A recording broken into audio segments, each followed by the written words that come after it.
Today we're going to dive into an emotion that, let's be honest, we've all felt, but we almost never talk about: shame. And we're going to explore it through the lens of one single, really powerful poem that unpacks what it is, where it comes from, and, this is the surprising part, what it might actually be for. So the poem kicks off with this incredibly stark line: shame doesn't have a beginning, doesn't have an end. Wow, it's such a perfect way to capture that timeless, all-consuming feeling, right? That sensation of being totally stuck in something that just seems to stretch on forever. So, what does shame actually feel like when we're in it? Well, the first part of this poem really breaks down its shape, how it shows up in our minds and even in our bodies. It all starts in the mind. The poem describes shame as more than just a passing thought. No, it's like this invasive force that just completely consumes our entire mental space. And from the mind, it starts to spread. This isn't just a mental thing. The poem talks about this deep, profound exhaustion, a weight that just leaves you physically and emotionally depleted. It just drains you. And then, eventually, that feeling becomes completely physical. The poem uses imagery like weak knees and a doubt that's so deep it feels like it's in your bones. Shame literally takes over your body. But here's the really scary part. Shame doesn't just stop with us. Its most destructive work happens when it starts to mess with our connections. The poem says shame feeds on our relations, meaning it actively destroys the very bonds that could be the key to helping us heal. Okay, so if shame is this destructive force, where on earth does it come from? The poem has this really fascinating way of framing its origin. It's kind of like an unwanted gift. Now, this is a huge insight. Shame isn't just some personal failure. The poem argues it's produced socially.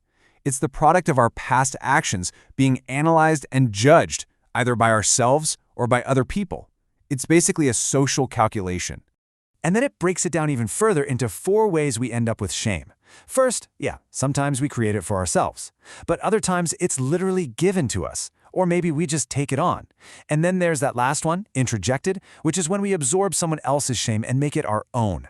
So just when everything seems pretty bleak, the poem takes this massive turn. It suggests that this incredibly painful emotion might actually have a hidden, and get this, surprisingly helpful purpose. And that leads us to the absolute core question. After seeing all the ways it can tear us down, is it possible that shame actually serves a purpose? And here it is. This is the poem's big reframe. What if shame isn't the enemy we have to destroy? What if it's more like an alarm system, a signal that's just trying to get our attention? So what is this alarm trying to tell us? According to the poem, it's a reminder. It's trying to pull us out of that isolation, to make us remember we're not alone, that we have other people, and that we have a future to move towards. This whole idea then builds into a real path forward. If shame is just an alarm, then how do we respond to it? How do we take back control and actually become the captain of our own lives? It all starts with this simple, powerful shift in your mindset, a declaration: I am my life captain.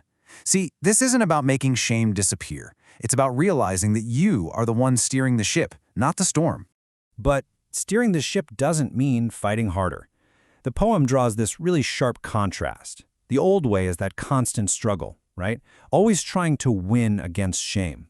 But the new way? It's about presence.